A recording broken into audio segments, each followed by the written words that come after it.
नमस्कार दोस्तों, आप सभी को आषाढ़ी एकादशी व्रत की हार्दिक शुभकामनाएं। स्वागत है आपका एक बार फिर से इस चैनल में।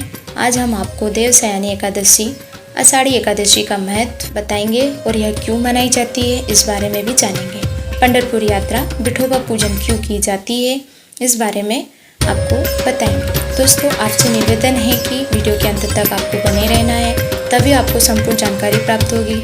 यह वीडियो ज़्यादा से ज़्यादा शेयर करें और चैनल को सब्सक्राइब जरूर करें। अगर वीडियो पसंद आए तो लाइक ज़रूर करें ताकि आने वाली नई वीडियो के नोटिफिकेशन आपको प्राप्त होते रहे। दोस्तों, यह आषाढ़ी एकादशी महाराष्ट्र में विशेष रूप से और धूमधाम से मनाई जाती है, जिसे पंढरपुर यात्रा या वारी कहा जाता है। महाराष्ट्र के सबसे महत्वपूर्ण धार्मिक कार्यों में से एक है। यह यात्रा भगवान विठोबा, विट्ठल और उनकी पत्नी रुक्मिणी के सम्मान में की जाती है। भगवान विठोबा को भगवान विष्णु के रूप में पूजा जाता है। यह यात्रा भगवान विठोबा के प्रति भक्तों के अगाध प्रेम और समर्पण का प्रतीक है। लाखों भक्त आते हैं, जिन्हें वारकरी कहा जाता है, महाराष्ट्र और अन्य राज्यों से पैदल चलकर पंढरपुर पहुंचते हैं। यह यात्रा कई सदियों से चली आ रही है और इसे संत ज्ञानेश्वर, संत तुकाराम जैसे महान संतों ने शुरू किया था। इन संतों की पालकियों के साथ वारकरी चलते हैं और भजन कीर्तन करते हुए। पंढरपुर का नाम संत पुंडलिक से भी जुड़ा है, जो अपने माता पिता के परम भक्त थे। पौराणिक कथा के अनुसार भगवान कृष्ण स्वयं उनसे मिलने आए थे और उनकी भक्ति भाव से प्रसन्न होकर उन्होंने पुंडलिक को वरदान दिया था कि जो कोई भी उनके दर्शन करने पंढरपुर आएगा उसे मुक्ति मिलेगी, उसकी मनोकामनाएं पूर्ण होगी। भगवान विठोबा की मूर्ति ने उन्हें कमर पर हाथ रखकर खड़े हुए दिखाया जाता है, जो कि इस बात का प्रतीक है कि वह पुंडलिक का इंतजार कर रहे थे। पंढरपुर यात्रा विशेष रूप से आषाढ़ी एकादशी या देवशयनी एकादशी के अवसर पर आयोजित की जाती है। इस दिन बड़ी संख्या में श्रद्धालु पंढरपुर में एकत्र होते हैं और भगवान विठोबा के दर्शन करते हैं। यह यात्रा न केवल एक धार्मिक आयोजन है, बल्कि यह महाराष्ट्र की संस्कृति और सामाजिक एकता का भी प्रतीक है। विभिन्न जातियां और समुदाय के लोग एक साथ मिलकर इस यात्रा में भाग लेते हैं। संपूर्ण जानकारी और व्रत का महत्व भी हम बता रहे हैं। यह व्रत कैसे करना है, आगे तक इस वीडियो को देखते रहना दोस्तों, ताकि आपको संपूर्ण जानकारी प्राप्त हो। आषाढ़ी एकादशी, जिसे देवशयनी एकादशी या पद्मना एकादशी के नाम से भी जाना जाता है, या फिर से मोक्षदायिनी एकादशी भी कहा जाता है, हिंदू धर्म में एक अत्यंत महत्वपूर्ण एकादशी है और सबसे बड़ी एकादशी है। यह आषाढ़ मास के शुक्ल पक्ष की एकादशी तिथि को मनाई जाती है। भगवान विष्णु का शयन काल चतुर्मास की शुरुआत होती है। इस दिन से भगवान श्री हरि विष्णु क्षीर सागर में 4 माह के लिए योग निद्रा में चले जाते हैं।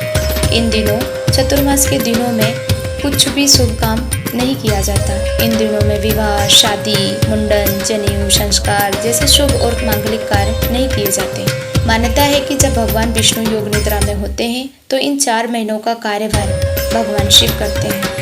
आषाढ़ी एकादशी का व्रत रखने से भक्तों को सभी पापों से मुक्ति मिलती है और मोक्ष की प्राप्ति होती है। यह व्रत भगवान विष्णु की कृपा प्राप्त करने के लिए किया जाता है। इस दिन विधि विधान से पूजा और व्रत करने से भगवान विष्णु भक्तों की सभी मनोकामनाएं पूर्ण करते हैं और मनवांछित फल प्रदान करते हैं। यह व्रत आत्मशुद्धि, मन की शांति, भक्त इसके माध्यम से अत्यधिक कठोर व्रत करते हैं ताकि भगवान विठोबा का आशीर्वाद प्राप्त कर सके और पापों से मुक्ति मिल सके। यह व्रत सीधे भगवान विष्णु को समर्पित है।